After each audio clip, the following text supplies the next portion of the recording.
So if we're allegedly basing the Terra Alliance as a reference or parallel to one of the nations in like the previous games, it would definitely be the Republic of Wasteland. Last night, Infinity Nikki released a whole lot of content. Not a lot, but we got to see our beloved Gothic bride announced. We saw the new 4-star. They also have been throwing some tidbits on Twitter about what to look forward to. They did let us know that we're going to be getting a new story, main story plot. It has something to do with the Terra Alliance, so I just kind of wanted to go through it because there's a lot of people who are new to the Nikki series in general. And if you didn't know, Infinity Nikki's like major regions, the 7 major regions for Infinity Nikki are kind of parallels to the past games from like Love Nikki and Shining Nikki. So I wanted to go through what specifically the Terra Alliance is and like what we can like basically look forward to in the next patch update. The Republic of Wasteland was known for being kind of one with nature, basically the ancient civilizations type of vibe. So like majority of what I believe they would take inspiration for Terra Alliance is going to be based on older civilizations, like ancient Egypt's, the pharaohs, all that fun stuff. The old like Incan Empire, Mayan Empire. Also on top of that, like the indigenous people of the native lands in the Americas. It's kind of going to be giving that vibe. This is what I'm assuming it's going to be doing. It's the only one I can think of, especially when we take a look at the Infinity Nikki worldview trailer.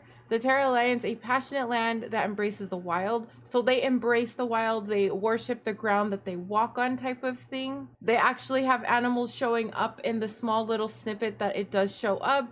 The dagger on the character that we can see on the silhouetted character literally has like a dagger that reminds me a lot of like indigenous races, at least in America. This could be like a wonderful little war pelt, you know. It's giving Assassin's Creed. Now the vibe gives me Assassin's Creed because I'm a loser. I don't know, it gives me assassin, like hidden kind of thing. Obviously this looks like it's in a desert wasteland because it is desert compared to, I don't know, like the naturey area for the Hardcraft Kingdom, or even like the Linling Empire, you know, was very based on Chinese culture. The Empire of Light, obviously, it's very modernized castle, Royal Republic.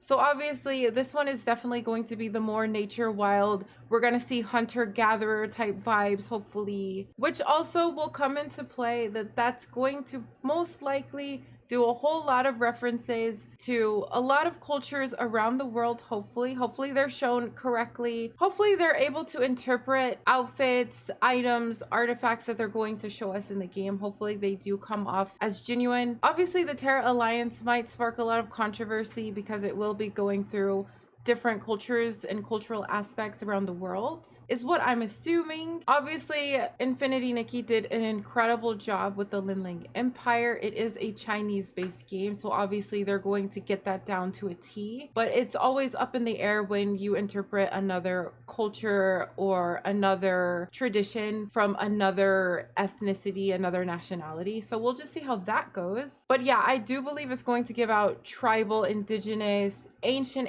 civilizations that used to walk the planet. So it's going to be a very interesting take on how they do things. We'll definitely have to see where they take it from here.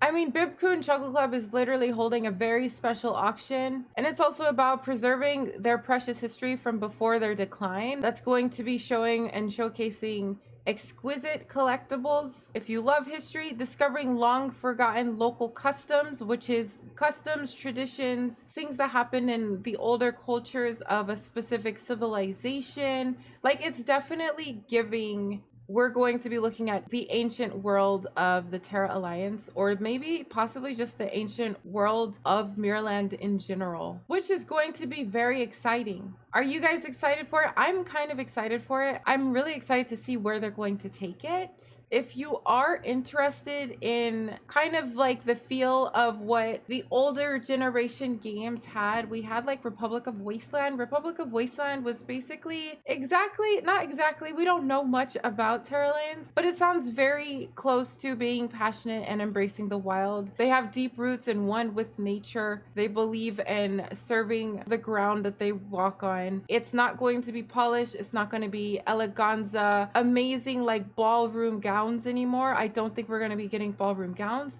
Maybe we'll get some more pants, or maybe it's going to be more like old school tribal, like before pants were invented.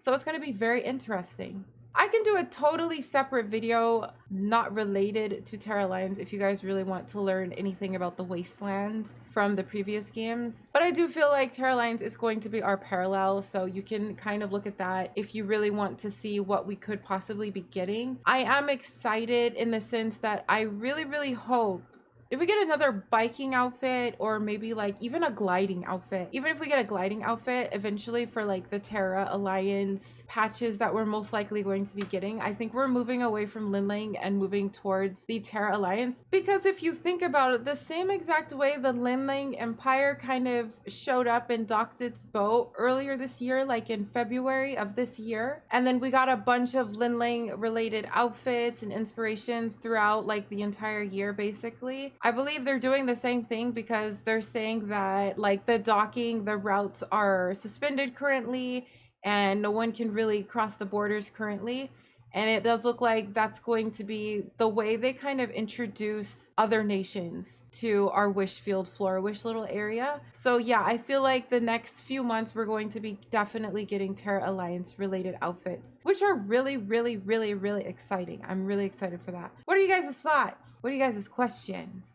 What are you guys excited for? Maybe we're going to get a cool mount instead of a bike. We're going to get animal mounts finally. Because in the previous games, we did get to collect like beasts and everything related to certain suits and everything. So it'd be really cool if they incorporate that into mountable, rideable bikes, or like our gliding outfits or our floating outfits, something like that. That'd be really cool. But we'll just have to see. Anyway, I hope this video kind of gives you something to expect and something to look forward to for the Terra Alliance. If you haven't already, definitely like the video. If you are interested in my takes on the other related 7 nations, I can definitely do videos on them. Just let me know in the comment section below if you guys are interested in that. And I will see you guys in the next video. Bye-bye!